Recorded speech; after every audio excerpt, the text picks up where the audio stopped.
I can see people joining us, which is good. Yeah, be a bit of embarrassing if it was just the two of us, wouldn't it, really? Hello. Hi, everybody. Lots of people joining us. Hi there.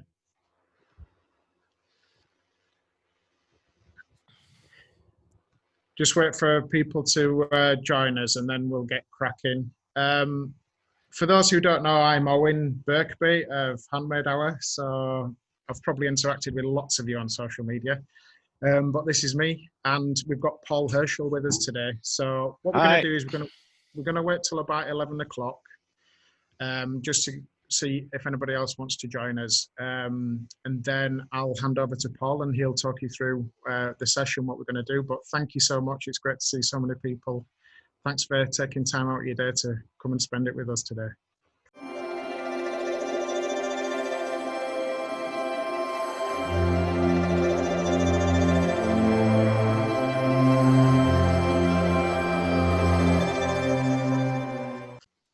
Okay, so this is new for us. Thank you very much for joining us. As I say, my name's Owen Birkby and I'm from Handmade Hour. It's great to see so many people.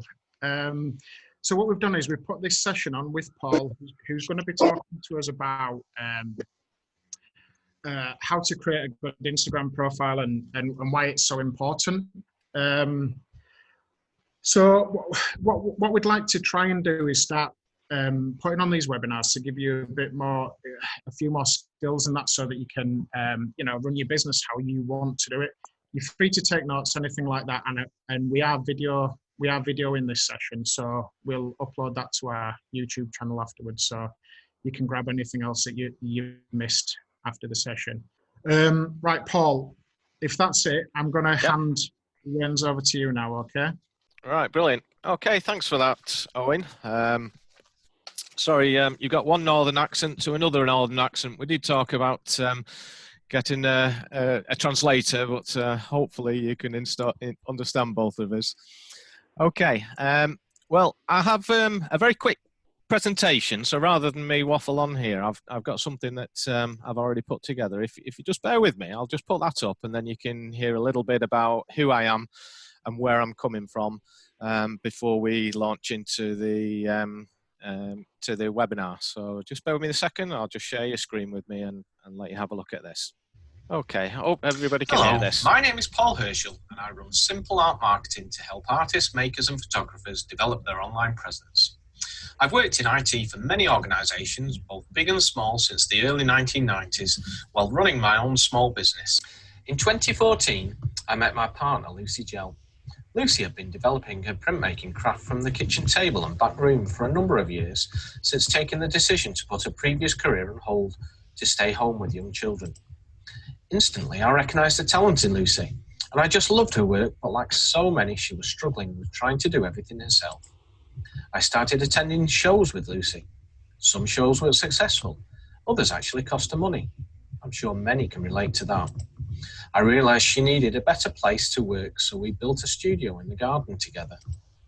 As Lucy began to produce more work, I recognised many opportunities that were not being taken. There were gaps in the product range that could be filled. Better data needed recording to make better decisions. And Lucy's online presence needed a complete makeover. So I set to creating a new website for Lucy that would work much better for her. I restarted her Etsy shop. I helped her to improve her social media presence. I set up a mailing list and developed an email marketing strategy with her. I did all of this in my spare time while running my own business, but over a period of time, other artists and makers asked for similar help, and I pivoted to what I do now, which is to help artists, makers and photographers develop their businesses online.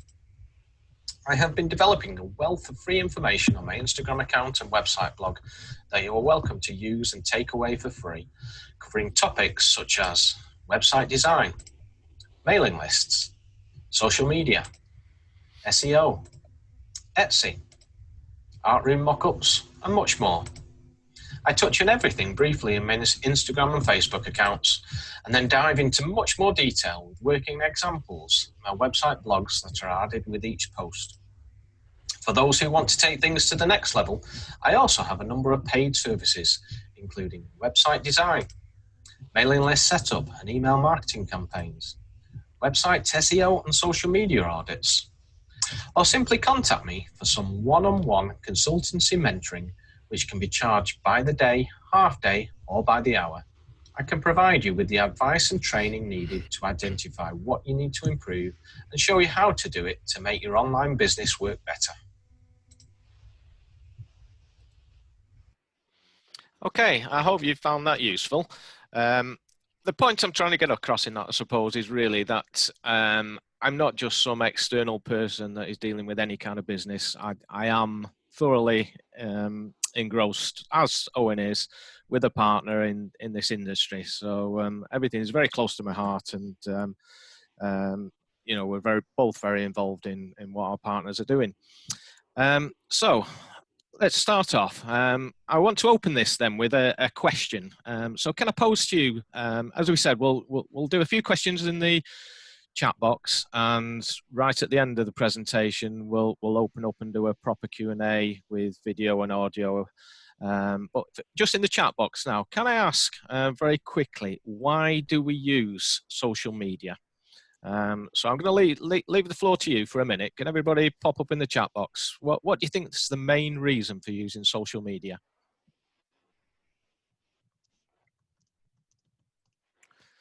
Yeah, so Michelle, to connect with customers, great. To reach a wider audience. Showing how my products can be used, brilliant. To find customers, to engage with followers, brand awareness, reaching customers, to reach a wider audience. Oh, we're all on the ball here. It's where your clients are. Increase awareness. Engage with people across the world with one click. Ooh, I don't know if one click's a bit of an exaggeration, but yeah, I see where you're coming from with that one. Yes, it really does help us to get a lot further afield, doesn't it? Engage with customers behind the scenes, tell the company story, brand awareness, to show how I make things. Yeah. Share your story behind the scenes. That's really, really important. I think once you start giving customers confidence, when they see the person behind, you know, people say, you're not just buying a piece of art or a piece of craft. You're buying the story behind it. You're buying a little bit of that person. That's so important. Yeah, so some great answers there. Shall we wrap that one up? Well, I've summarised 4 different reasons that I think people are using social media. I think you've gone into a lot more detail. So these are just 4 very broad reasons. So my four main reasons are leisure, research, networking, and to promote ourselves and our work. And of course, the 5th one, some people like to build their own ego, but I don't think we'll go too far into that one. I don't tend to use social media for leisure too much. I find that sitting in front of the screen for a large part of the day doing what I do, it's not the best way for me to relax in an evening, but I know a lot of people use it for leisure. I do use it an awful lot to research things, and particularly the kind of things that I write about in my blog, and hopefully things I'll be doing in future webinars like this. It's great for networking. Meeting up here with Owen, that's proof how good, you know, it is at bringing people together that are doing some similar things and can work together to promote both their businesses. Okay, so here's another question for you. What are the primary objectives if you want to use social media to promote yourselves and your work? In other words, what do you want to happen as a result of your efforts on social media? I think you've probably highlighted a few of these in your previous responses, but yes, there we go. Sales, followers, yeah. Turn likes and clicks into sales, raise awareness. So they're all different stages along this route of getting your first interest in Instagram right the way through to that final sale. Engage, comments, website clicks, convert to sales. Everybody wants to build your followers, but you've got to think, why do you want to build the followers? What's the reason to do that? Where do you want to take that? Increase sales and learn which products are most popular. Brilliant piece of research, finding out which are your best products, which products you get most interest in. You want customers to trust your brand. Yeah, brilliant comment. Followers give other people faith in your brand. To see people who are interested in what you're selling. Yeah, there's some great answers there, linked with other similar businesses. Okay, let's move on from there then. So some great answers. My thoughts on this, again, I've got 4 primary objectives here. I think a lot of you have covered these. So the first is to make new connections. To then move that on to the next stage is to build relationships with those connections and to develop trust. Nobody's going to buy from you at the end of the day unless they actually trust you. They're going to hand over the money to you. You need to develop trust. Trust is easy when you meet people in a local shop and you're coming off the high street, but once it's online, it's a much more difficult process to gain somebody's trust. And as you develop that trust, then you convert those connections into customers. Okay, so this is the part where we start to home in on what this session is really about. So what we're really focusing on in this session is around making new connections, and specifically the part that a good Instagram profile has in making that process happen. Okay, so taking it a step further, every post that we put onto Instagram, we should have a purpose. That purpose can vary from post to post, but every time we write a post, if we have a very clear purpose as to what we want to achieve through that post, whether it's to make a sale, whether it's to get a new follower, whether it's to develop confidence, if we're very aware of the purpose of the post before we write the post, we'll find it a lot easier to write the post. So just taking it a step further, I said that every time we do a post on Instagram, we should have a specific purpose, a goal for that post, one goal. Some people try and fit 2 or 3 different goals into a post. I would argue that each post should just have one single goal, and once you know clearly what that goal is, it's a lot easier to write your post. So a typical goal, for example, might be to attract new followers. It might be to attract interest. It might be to get some feedback. It might be to make a sale. So I just wanted to open the floor one last time to ask people, what kind of goals do you have from your posts at the moment? So we've got one there from Babita to reach a target audience. Sign up to a mailing list. That's really important. Your mailing list should be right at the center of everything that you do. This session is about Instagram. Instagram's brilliant. We can use that as a free tool to create a massive audience, but at the end of the day, there is an algorithm. People don't see everything. Your mailing list is really important because you own it and everybody will receive those emails. Tend to do a connected post in the morning and product awareness in the evening. Yes, really good to have a strategy and to have different goals. You see some Instagram accounts and it's sell, and people just lose interest. But if you vary it and make it interesting for people with different goals, that really helps. To gain followers and drive people to your Etsy shop, brilliant. To build brand awareness and stand out. Every post that you do, you don't have to expect sales. It doesn't need to be at sales. It's really important to develop brand awareness, confidence, show people behind the scenes. It's all part of the sales process. It's not all about selling on here. To interact, to build connections, and ultimately relationships. That's what the whole thing is about. We're on social media here. This is what it is. It's social media. It's not a selling platform. People do sell on social media, but that's not what it's designed for. If we can use the platform, we can bring them onto our mailing list, we can bring them to a website and then use other tools which much more geared up to selling things much more effectively. But if we see Instagram for what it is and use it in the correct way, it'll work much better for us. Try and ask questions to build engagement and show processes behind my work. Drive web visits.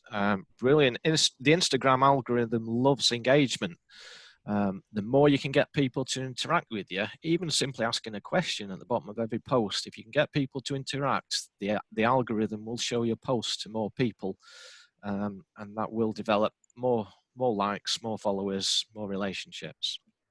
Okay, that's brilliant. Okay, thanks for your feedback on that. From my perspective, so I want to effectively show you how to use social media, and particularly Instagram, to develop these relationships. I want to show you how to start a relationship, and I want to show you how to then take people to the next level. So the first thing that you're trying to do is when somebody clicks your post, if they like your post, the next thing that they are likely to do is to go to visit your profile. When they visit your profile, that's where they make some calculated decisions based on what they see at the profile, which is why it's so important that you get a really nice looking profile. What we're hoping people to do is go to your profile, like what they see, and want to know more about you. If they like what they see, to know more about you, they're likely to then click the follow button. And then because they've followed you, they're going to see more of your posts. That relationship is going to begin, and then you can start the process of building confidence with them, bringing them onto your mailing list, bringing them to your website. Doesn't all happen immediately. It starts with that very simple process of wowing them with your Instagram profile, and then over a series of posts and time, you take them to the next part of the process, and then ultimately towards generating sales from those people. Okay, so how do we create a good profile so that people will visit you? So this is a point. I'm going to show you some screens now, and hopefully it will be obvious from those screens how to do that. Hopefully everybody can see this now. So this is my Instagram profile. So what do you see on an Instagram profile? There's a photograph, not the best photograph there, but hopefully, as a small business, you're getting to recognize people. So whether you use a photograph or whether you use a logo, personally, I think for small businesses, if you're a big corporate, yes, use a logo, use something that you'll recognize. If you're a small business, people want to see your face, people want to recognize you. If you're shy about doing that, think carefully about something else that you can use right the way across your brand. Other things that we have, we've got a username, Simple Art Marketing. We've got a name, Paul Herschel Art Marketing. We've got a bio. We've got 150 characters to show what we do, and then we've got links through to the website. People will glance at this and very quickly think, is this person of more interest to me? Do I want to know more about them? And then they'll decide whether or not to follow them. So I'm going to go through each of the fields in here in detail with you now. So you can set this up using the Edit Profile button, and at the very top of the screen you can see Simple Art Marketing. So that's my username. Now think very carefully about what you use for your username. This should really be consistent with everything else that you use across the rest of your business. So a lot of you have probably got a website at this point. If you've got a website address, try and use the same address as your username. If your username is a personal name, be consistent across your brand and use a personal name. If it's a business name, be consistent and use that across there. But what you want to do is be in a position where you can attend a show, somebody sees your banner with your business name on, and then they can go onto Instagram and they can find you. So they need to be able to type in whatever they've seen at a show or on a business card or what they've seen on Facebook. They want to be able to see consistently in Instagram. So with with mine, I've recently rebranded this to Simple Art Marketing. Some of you might have recognised. Simple Art Marketing was available in Instagram. It was available in Pinterest. In Twitter, there is a restriction, so you can only have a 15-character one in Twitter. So I couldn't have Simple Art Marketing, so I need to do something very similar in Instagram. And in Facebook, I found that somebody had already used this, although they've not used the account since 2015. So I've simply put the word UK on the end of it. But what it means is there is some kind of consistency throughout my brand with Simple Art Marketing. So that's very important to do. It's also very useful if people want to search. So if somebody comes up to search for you and they type in Simple Art, even just by putting the word Simple Art, you can see that Simple Art Marketing has come up there. So it's very easy to find people. So think very carefully about that. Don't rush into anything, and ensure that you've got the consistency. So the next thing we have is the name. So this is your personal name.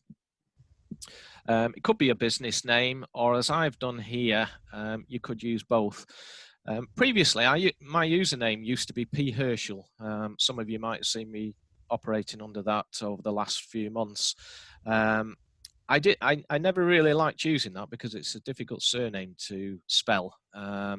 So it wasn't really achieving a lot for me. A lot of people didn't know me by name, but a lot of people were looking for help with art marketing. So with I think it's about 30 characters that you can put into here, I was able to put my personal name and art marketing, which is predominantly what I do, into the title. So again, that helps me with my searches to do that. Then we have a website. So you notice mine doesn't link straight through to my website. My website is instinctive.co.uk. Again, I don't have the consistency with Simple Art Marketing. I'm in the process of revising the website name. The website is something I've had since 1991 whilst I was using my business for something else. Ultimately, I may register simpleartmarketing.co.uk and link all this together, but I don't want to make a change to that too quickly. But in the meantime, I'm linking it to another company which is able to link my posts through to my website using link in bio. I'll talk a little bit later and show you that a little bit later. The next section is bio. So in the bio, we want to list what you do. So I work with artists, makers and photographers. I do online marketing, I do advice, I help them with websites. You've got 150 characters. It's not a lot to get everything over. So you need to think very carefully about writing this bio. It helps if you use things to break it up. I've used a little art brush there to separate things. You could use bullet points. But what I would suggest to you is that you put as many of your unique selling points into there as possible. Keep it short, keep it interesting. What's unique about you? What keywords might you use to find you? Keep it nice and clear and short. And at the end of it, you notice that I've put a little call to action. Lots of free advice here. So when this displays, I'm actually asking people to do something. So you can see lots of advice here. I'm pointing down to my website link. If you want somebody to do something, it might be to join a mailing list. It might be to visit your Etsy shop. It might be to visit your website shop. Use a few words there, perhaps with arrows, emojis like that to point to something. And that will just help to direct things to that. Several other things in here. These are behind the scenes for Instagram. These aren't particularly visible. But the main areas to set up are your bio, your website link, your username, and your personal name. Below this, you have another area for highlights. Some of you might be using highlights. A lot of people I come across are not really using highlights as effectively as they could be doing. Highlights are a way of displaying stories. So if anybody's created a story on Instagram, you'll notice that your stories only last for 24 hours, and people have quite a different people are a lot less formal with stories. They make them interesting, exciting. It gives you a lot of scope to post things in a different way, and because things disappear in 24 hours, they don't stay on your account, and you can keep a nice curated grid on your account regardless of what you do with your stories. But certain stories can be really useful. So if you do a story, for example, about how to join your mailing list and why it's important to join your mailing list, you could put that onto your highlights so it's there permanently for people to see. If you've got some really good testimonials from people, you could put that on there. Your product ranges, you could create a highlight showing each of the product ranges.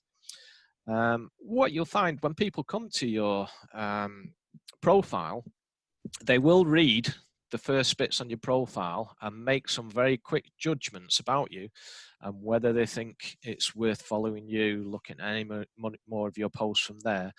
But you will also find that people will go to your highlights and they'll just click on your highlights and they'll start looking through them.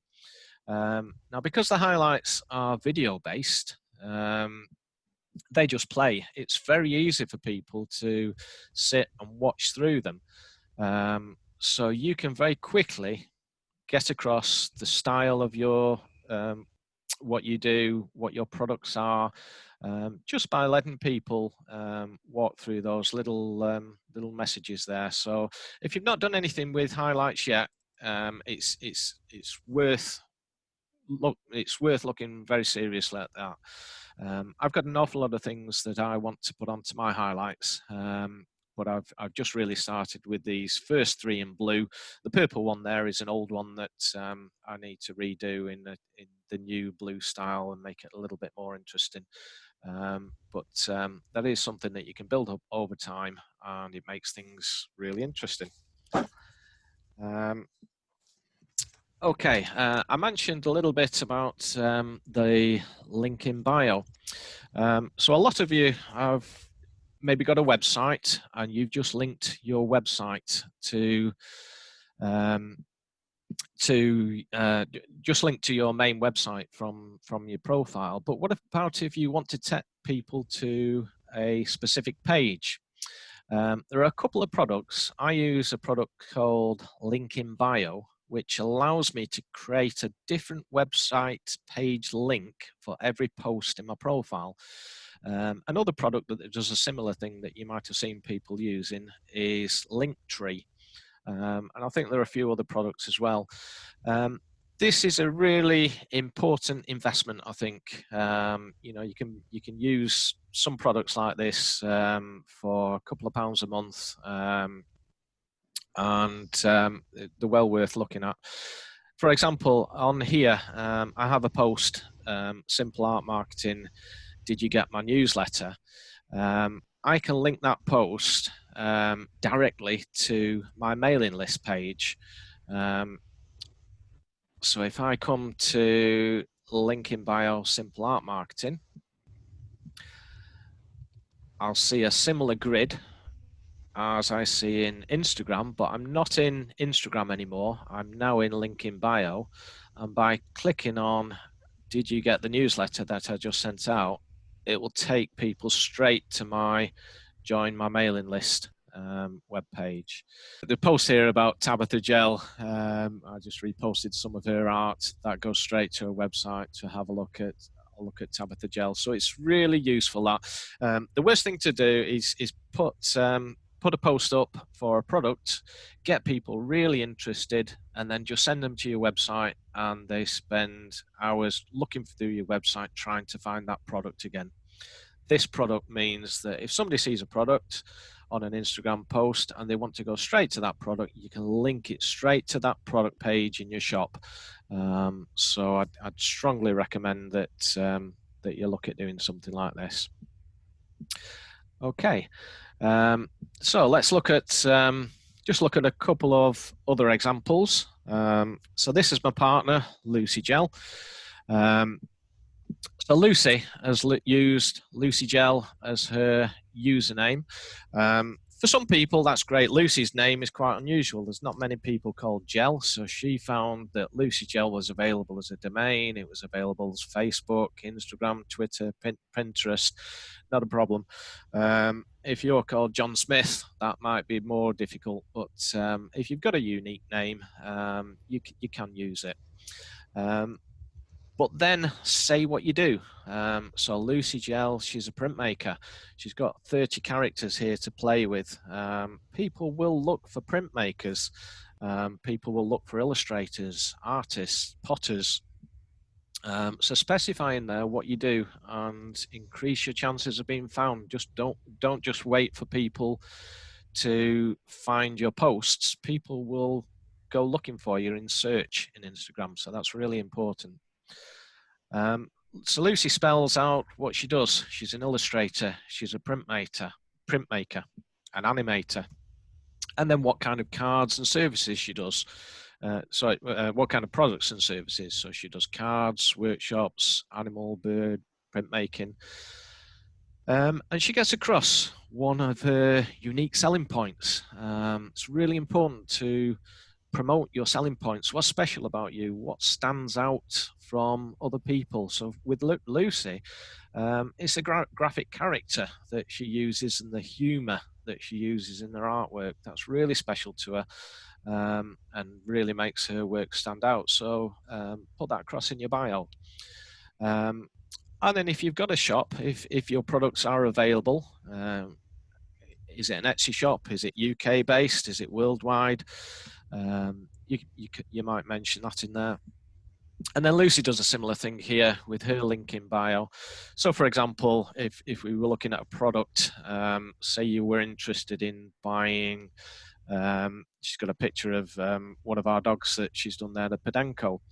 If somebody wanted to buy that, they could go into the web link here. They'll see all the posts that she's put up recently. And how embarrassing, she's not linked it through. Not to worry. I'll have a word with her about that after. If the one you wanted to buy was this one, so one of her handmade cards, you could click on this and then this will go off to a website and it's gone straight to the page where you can buy that particular product. So very useful to do that. Okay, let's look at another example. So here, this is Tabitha Gel. Tabitha is Lucy's daughter, another budding artist. Notice up here, Tabitha's put 30 posts up and she's already got nearly 3 times as many followers as I have. Tabitha's running on rocket fuel. She's 16-year-old. She's got fantastic artwork. And she's got a nice bio up here. So she's saying what she does.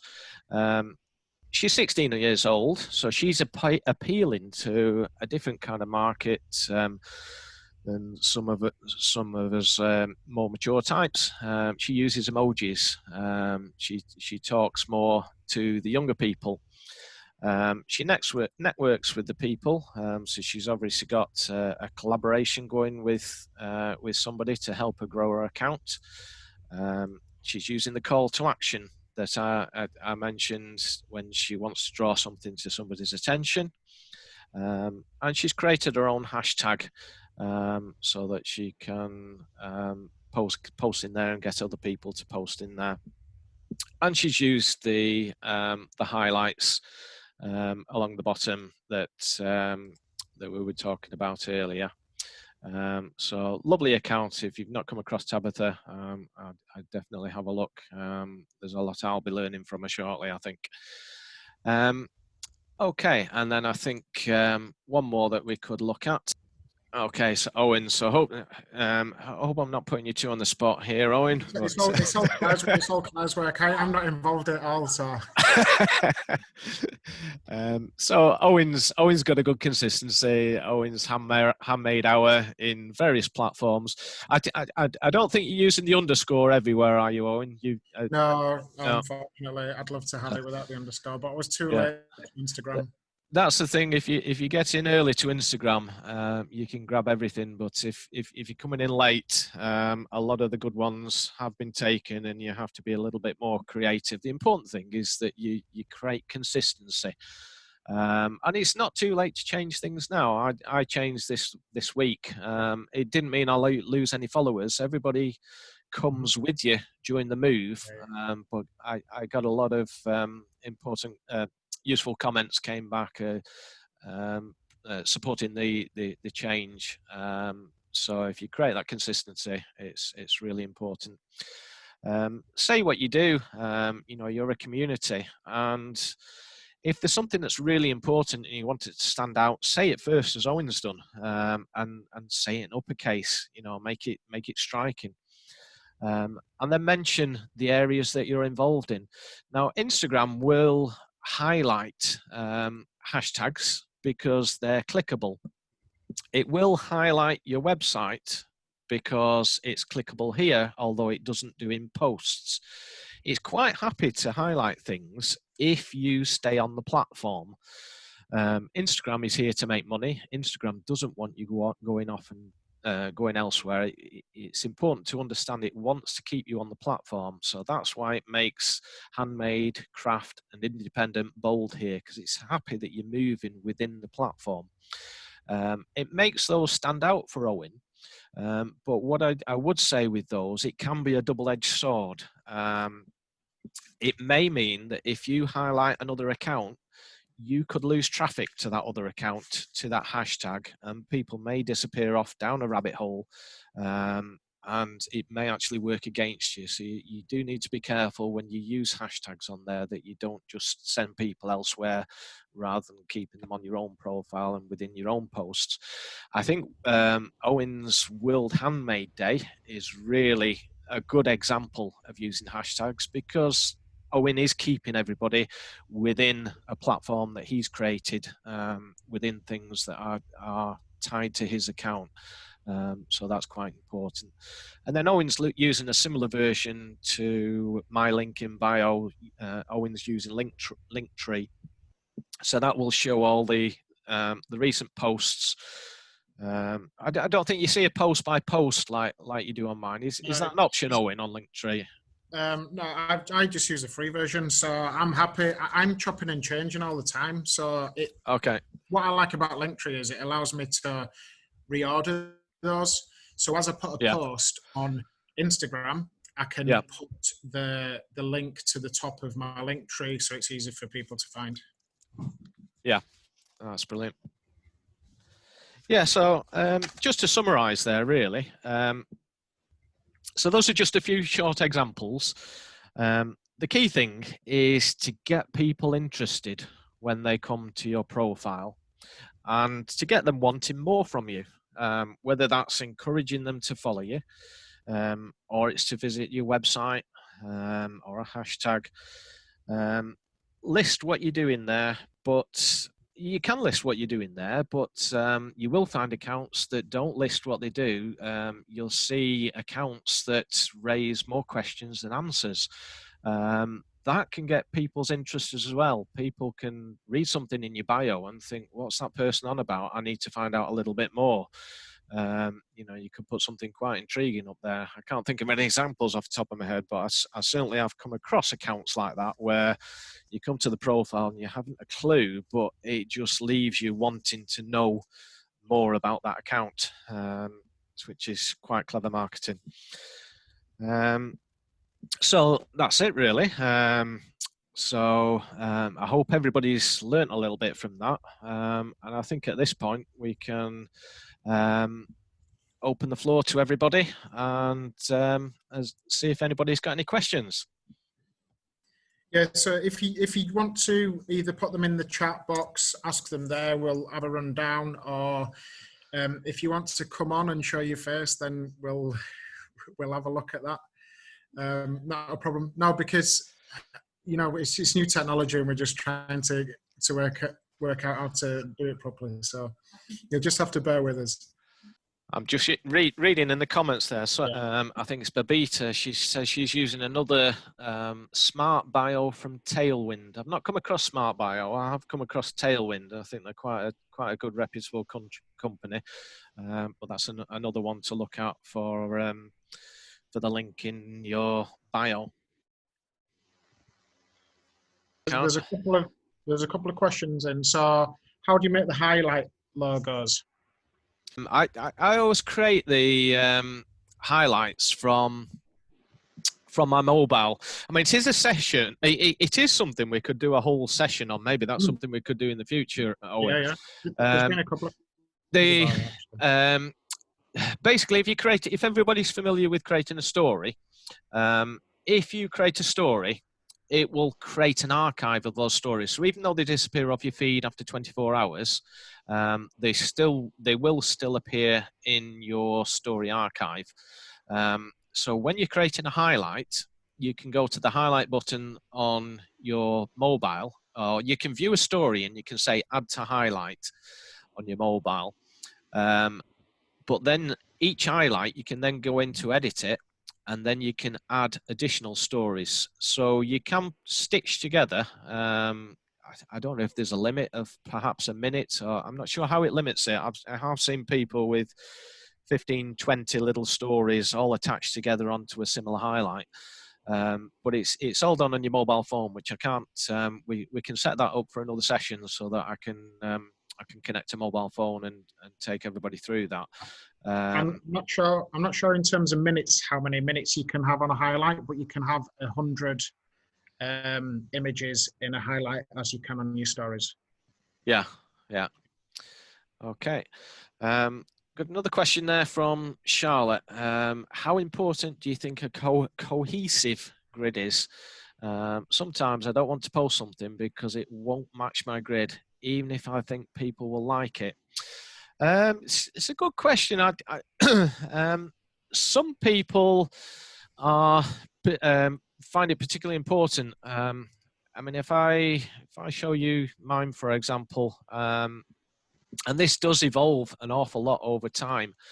I've created a kind of pattern, as you can see on mine. That's quite important to me, that I share one of my posts where I give away information about how to market your products, how to optimize websites, how to basically all the kind of behind the scenes tips and tricks. But then I promote somebody else's product, and then I'll do some of my own stuff, and then I'll promote somebody else's product. That works really well for me, because if my whole grid was writing, as it was at the very beginning, I don't know if I scroll down right to when I first started, I'll probably take quite a while. All I did was text box, and it was very difficult to get traction, because people on Instagram, they're interested in the aesthetics. They're interested in a really pleasant looking grid. They're looking for patterns. They're looking for colors. You can have the most brilliant content, but if it doesn't look nice, it's very difficult to attract people on Instagram. There are other platforms to do that, but Instagram is very much a visual platform. So it is really important to get a nice looking grid. And I think I'm getting somewhere near that with this kind of pattern. And it does help me because I can use certain hashtags on my own posts here, and I can use very different hashtags when I promote somebody else's work Those people come on the basis of looking at the other person's work, but then they find out about what I'm doing. They visit my profile, as we've just been talking about, and then I end up growing my account that way as well. So that is quite important. But I think at the end of the day, it's all down to personal taste. Some people that is very important to them, and other people go about things in quite a different way. Find something that works for you, and just improve that over time. What you will find is if you look at your Instagram highlights, you'll be able to find out which posts are getting the most interest. So if you keep looking at that every few months and see which posts are doing better, which are doing worse, gradually start posting in the style of those posts that are doing better, and you will ultimately find a style, I think. So I hope that answers that question.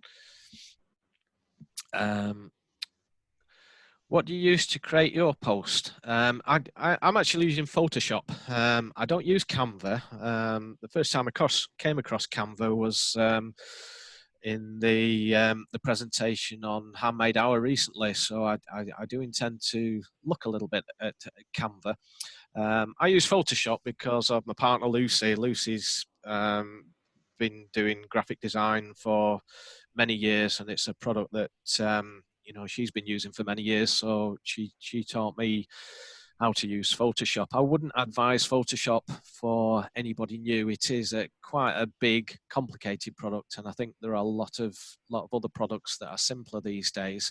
But if you Google, free equivalent to Photoshop, there are lots of free apps that you could use. Snapseed is a really good app. There's probably several others that you might want to have a look at. I should do a post on that at some point. I think a lot of people do have those kind of questions about creating that.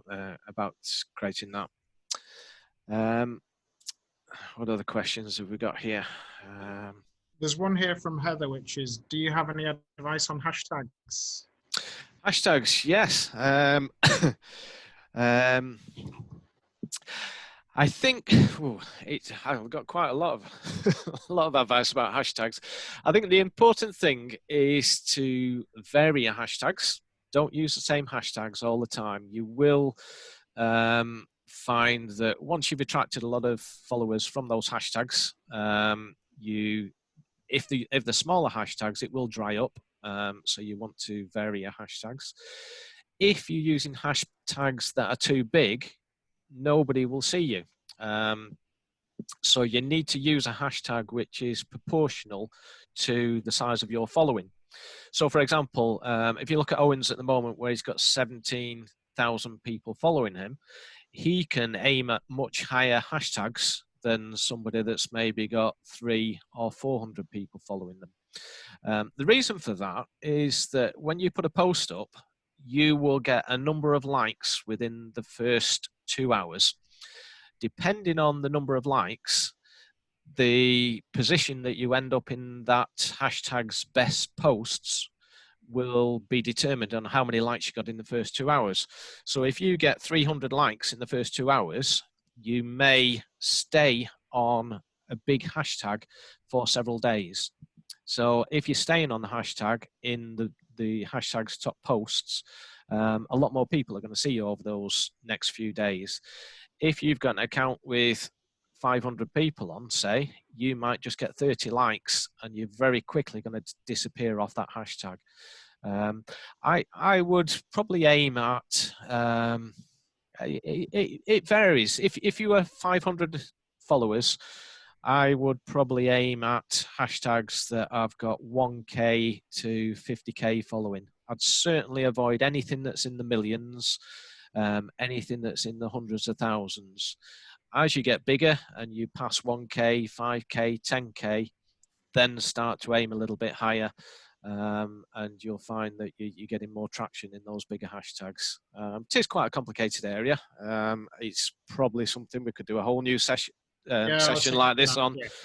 And sorry, it is putting you on the spot with hashtags because That's all right. you know I think a lot of it is trial and error. To be honest with you, with hashtags. It is trial and error, but like a lot of things, you can watch other people as well. Oh, yeah. You can watch people that are doing a similar thing to you. You can watch hashtags they're doing. You can track their growth. You know, you can look at somebody, record how many followers they've got this month, record it again next month, record it the next month. If they're showing really good growth, you can analyze what they're doing and try to repeat some of what they're doing. So, it is a difficult one. There's a few people asked about highlights. So what I think we'll do when we send this out is we'll chat more. We'll put an email together or something like that, just to try and show you where you can find the highlights, how you can add a highlight, and those sort of things. Just a few little tips for that, and hopefully that'll be helpful. There's a question here from Claire Birkby. Don't know who that is, but it's my wife. It's okay, I can say that. I'd love to work out how I can increase my following. You know, I think this is what a lot of people will be asking, wanting to know, but it's not easy, is it? It's not easy at all. And I think the biggest mistake is to think you can only increase your following through posting.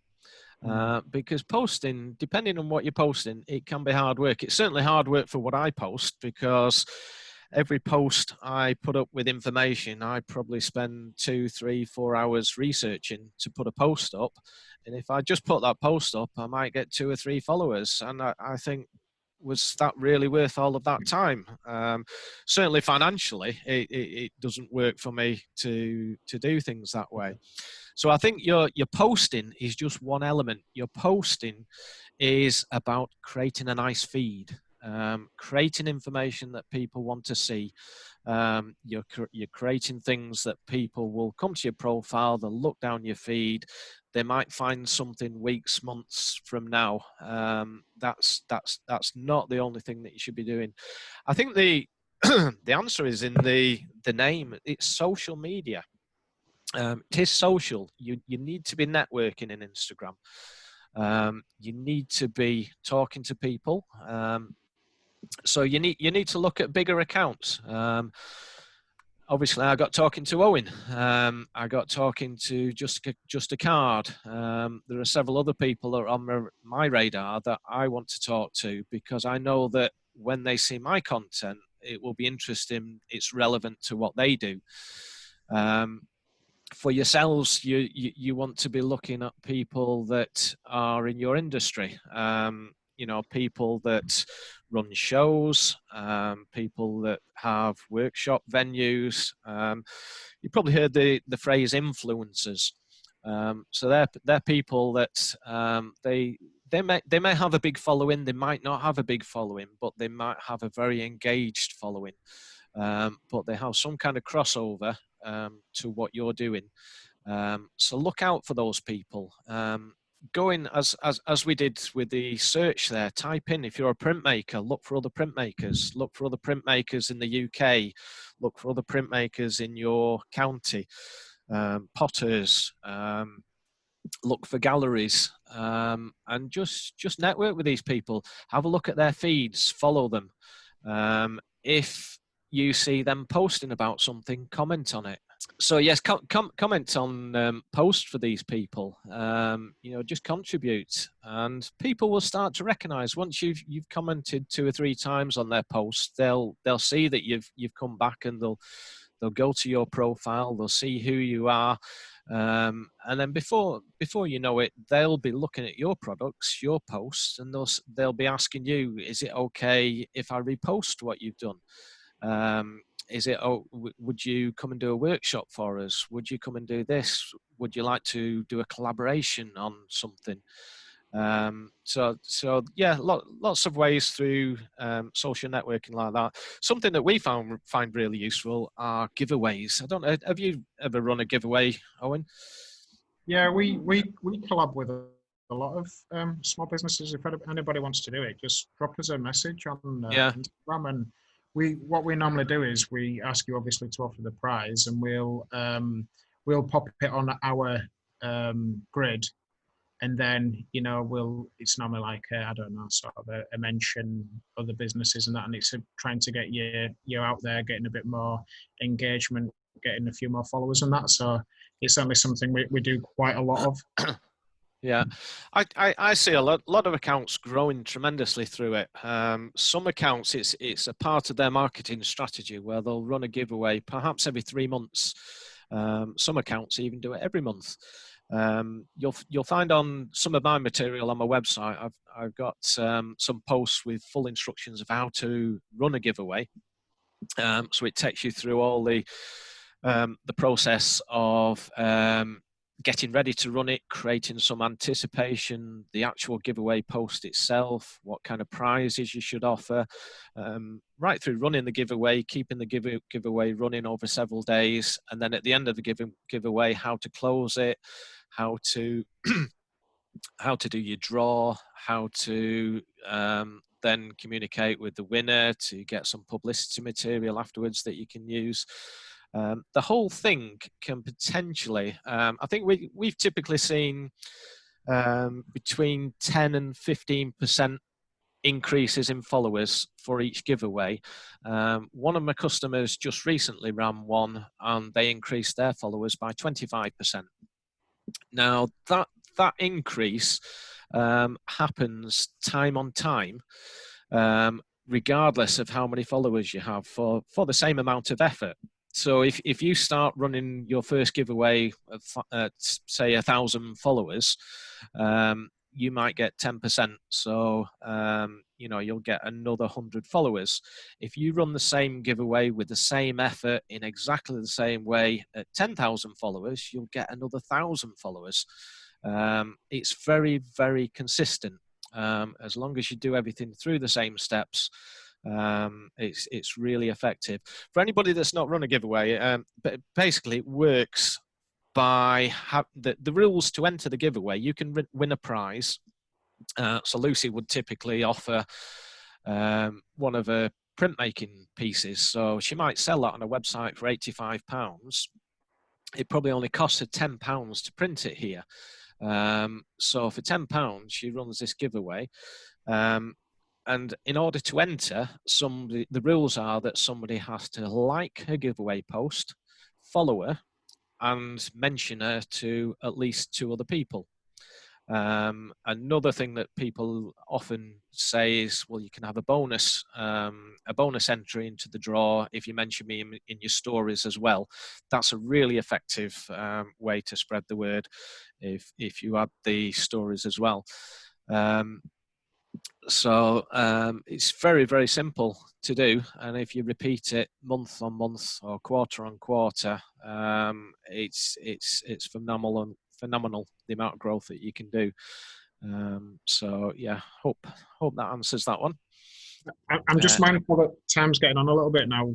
Yep. We're slightly off the hour, but there's a couple of questions here that I'd like to just pick up on really and find out what your thoughts are. So Charlotte Barnes has asked, what are your thoughts on sponsored posts worth the investment?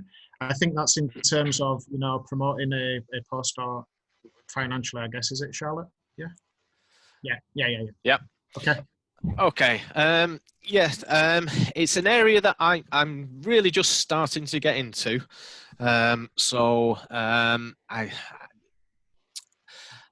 I'd say if you come back to me in 3 or 4 months' time, I'll probably have some fantastic answers for you on here. At the moment, I would say do it very, very cautiously. One thing I would advise against is the very simple boost button. To boost the post, it's very much a splattergun. What you want to do, if you're going to spend any money at all on social media, it needs to be very finely targeted. Your money will go a lot further if it's very finely targeted. The boost button doesn't do that kind of targeting, whereas if you go for a paid ad, then you can very specifically say, I want to reach this particular group in this particular country of this particular sex, and they have this particular interest. So yes, that's worth doing. You also want to only put money into things that are working well on their own. If you've got a post and you're getting very little traction on it, very little interest, you can throw loads of money at that, but you're wasting your money.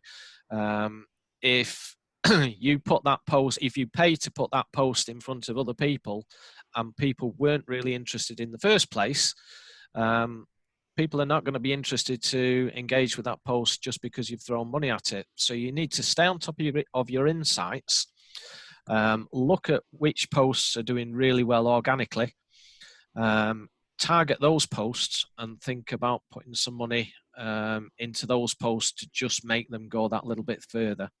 If you think about how Instagram puts things out to your own following, typically at the moment, you probably expect maybe 10% of the people following you to see each post.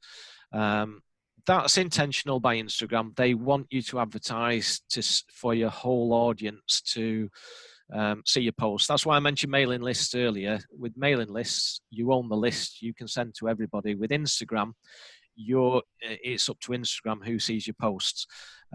So push people towards your mailing list, but within Instagram, if something's doing really well to start with, then adding a little bit more money to it, Instagram will show it to a few more of your followers. It will show it to more people like your followers, but the post has got to be interesting to start with.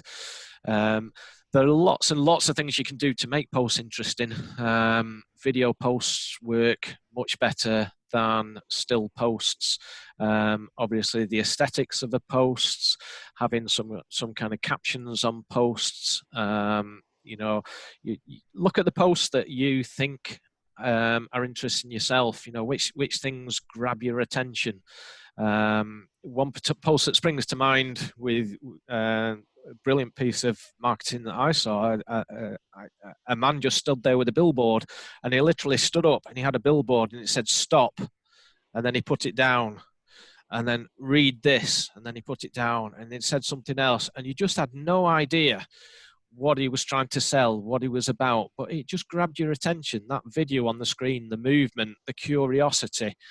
There are so many things that you can use to capture people's attention, but the key is to make it work organically first. Learn how to do it organically. Don't jump in and just advertise. Your money won't go nearly as far as it could do unless you put that into posts that are already doing well organically. Sorry, there's one. You have kind of touched on it, but Beth's asked, I only get on average 20 likes. Are there some simple steps you can take to increase the engagement? A few people have said, yeah, what Beth said, same as Beth. So obviously, this is something that we need to help with. But I think you have kind of touched on it. For me, from my personal experience, I do exactly what you've said. So you put a post out, you see how it performs. If it performs well, you'll kind of sort of regurgitate it, in a way, to still grasp attention. But then if it doesn't work, then you just put it to one side, or maybe you just mix the hashtags up next time or something like that. But I'd be interested to know, have you got more specific sort of information, help, advice that you can give to people who see that they're not getting perhaps the traction that they would like with a post? There's a few things really. Timing is quite an important one. If you look at your Instagram insights, you'll be able to see when your audience when most of your audience are online. So if I look at my own stats, for example, I've seen that my peak times, my optimum times for posting, are probably between 5 and 7 in the evening. That can vary. Before lockdown, Friday evening, everybody's out in the town, and understandably, it was 2, 3 o'clock on a Friday afternoon, not 5 to 7 o'clock. And then a weekend, it's probably 2 to 3 in the afternoon on a Saturday and a Sunday, whereas you don't get that kind of engagement during the week. It also depends on where your customers are. So I've got a few customers coming in from overseas now. I've got a few coming from America and different time zones. So that can change the time when most of your customers are online. But the purpose of posting it at the right time is to get the maximum engagement within the first 2 hours. Because to Instagram, the first 2 hours are really important to it to work out how important your post is and whether or not it should show that post to more people. So the results in the first 2 hours very much determine what happens over the next 24 hours. Anything else? I think the other thing to mention as well is that don't always give up on a post. I mean, you mentioned about using different hashtags. It's quite important to balance your hashtags. So every group of hashtags should have the majority of the hashtags around the kind of volumes that you think fits your market. But then always throw in the odd curveball, throw in the odd million post hashtag, throw in the odd small hashtag. With the small hashtags, you'll stay there for months on end. Lucy's an artist in the High Peak area here in Derbyshire. We've got some very localized hashtags, and they've probably only got 1,000 posts in them. But because of Lucy's popularity, if she drops the odd hashtag in there, that will stay on the top row of that hashtag for months on end. So people are liking that post, and like most things on Instagram, it's probably got a lifetime of 24 to 48 hours. Some of the smaller hashtags will last for months on end. People will just keep coming back and back to them over a period of time if you can stay on the top row of that hashtag. So yes, think carefully about your hashtags. I put all mine into a spreadsheet. I put the numbers of posts that are in the hashtag into the spreadsheet, so that I can then group them. I'll then put days of the week, and so I'll have hashtags for Monday, hashtags for Tuesday, hashtags for Wednesday. I'll then also have a group of hashtags based on subject matter. So some of the subjects might be search engine optimization, website design, social media. So as I come to do each post, I'll grab one set of hashtags from there, one to there, until I've got 30 hashtags. Always use all 30 hashtags. Some people will say, oh no, it looks spammy if you use 30. I'm a firm believer that until you are a celebrity with thousands, millions of people following you, you have to use everything in your arsenal. Use all 30 hashtags. You will get more traction the more hashtags that you use in Instagram. Not the case in other media. If you're using Facebook, for example, use more than 4 hashtags, it starts to work against you. But in Instagram, use all 30 hashtags. But separate them. So don't, if your hashtag is about one particular subject matter, sorry, if your post is about one subject matter, don't just use hashtags that are very, very similar.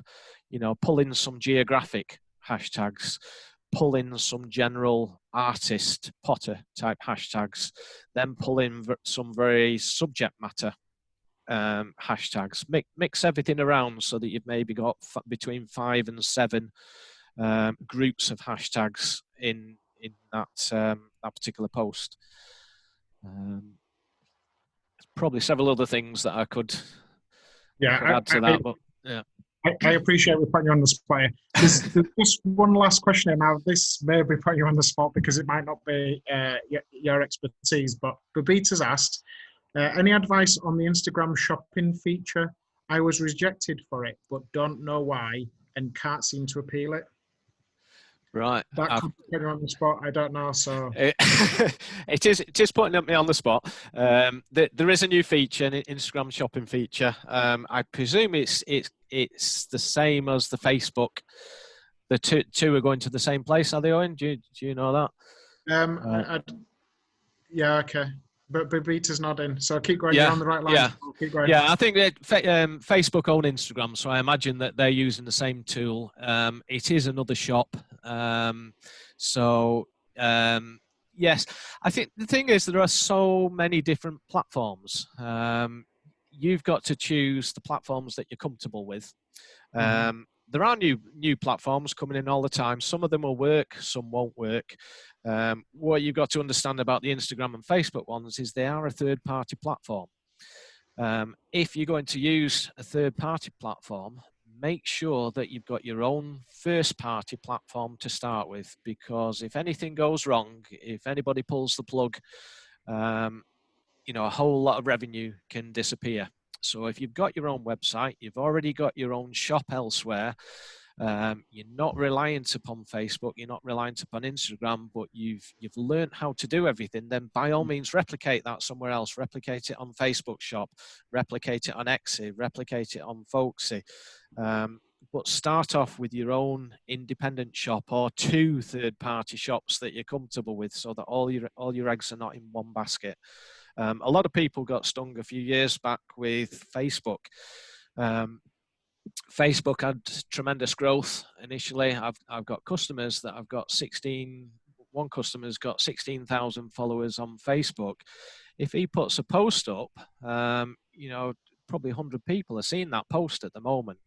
Until a few years ago, most people were seeing it, and most things he put up there, he was getting sales from them, he was getting loads of interest, and then literally over a space of a few short weeks, Facebook had grown to the point they wanted to be, and then paid advertising started to kick in, and it changed the model considerably. And that made a very big difference to the way he used Facebook. At that point, then you need to start looking at advertising with them. But if you built something external with your own mailing list, with your own website, with your own shop on, you know, if you create it could be a Shopify account or something like that.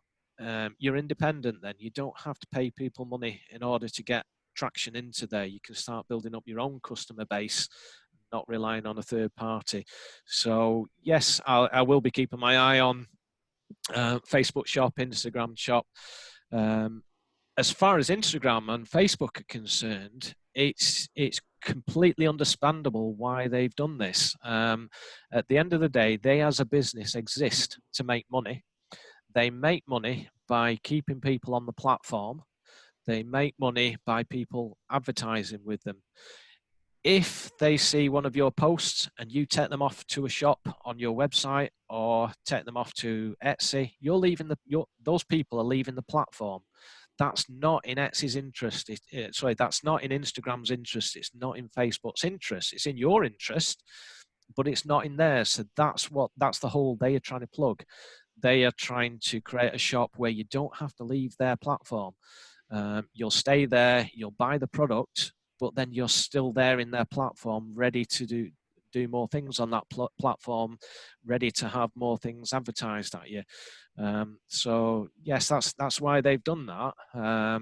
Yes, it's probably going to work for a lot of people. I'm just going to keep my eyes on that and see how it develops over the next few months, but I'm not rushing to jump on board with it just yet. I'd rather get independent things set up properly outside of the social media platform at the moment. Perfect. Thank you, Paul. I'm just mindful that we've gone sort of 15-20 minutes over now, so I just want to say thank you, Paul, for taking your time to chat with people today, and thank you everybody who turned up. I hope that you've got something out of it, no matter how small or big. But thanks again to Paul for running the session today, and for you guys turning up, because obviously without you guys we'd be nothing. We're trying to build a community here, so if there's anything at all, you can always get in touch with me on Instagram. If there's sessions that you'd like to see, if there's things that you need help with, just drop me a quick message and we'll see what we can set up. Okay, so that's all from me now. Paul, I don't know if you wanted to say a few words just on summing up or anything. And yeah, I'd just like to thank you, Owen, for bringing me on board with this. Hopefully this is something we can do more of, and I'll certainly be doing more of it on my own platform as well. I think it's new tools. I think lockdown's created a lot of changes over a very small period, and people have been forced onto things like this. But it's a great way to work. It really has put everybody on the same playing field, I think. And for small businesses, this is really a positive time, despite all the difficulties. And tools like this are really going to help everybody. So thanks for everybody for coming, and thanks for being gentle with us. Hope to see you all soon. If you want to see anything more about me, I'm Simple Art Marketing on Instagram. And you can find my website at www.instinctive.co.uk. Do give me a follow. There'll be lots of more material like this in video form, hopefully, but there's already an awful lot of information. Some of your questions that you've raised, there's already a lot of material on there already about those kind of things. So do pop along and say hi, and do share everything that you've got. As Owen says, this is a community. We're all trying to help each other here. I'm trying to help Lucy and Tabitha, and we're all sharing things. So when you see posts, I'm not the oracle. I've just learned a lot from research, but I'm learning all the time, as I'm sure Owen is from you lot as well. So contribute and share ideas, and that really helps everybody. So thanks again. Perfect. Thank you, Owen. Well, just one last thing before you all go. As I said, this is recorded, so might have to edit a few bits and pieces out, but we'll get it up on our YouTube. We'll send you another email just to let you know where you can find it. And there'll probably be some sort of review process, so we'd like you to just give us a bit of feedback. It's our first one. We appreciate there's probably things that we need to be doing a bit better, but we appreciate everything, all the feedback you give us, so it's fantastic. Right, that's it for me. I'll shut up now because we've been going on for way too long, but thank you so much again. I hope you have a great day. I'm going to wrap this up now, so see you later. All right, see you guys.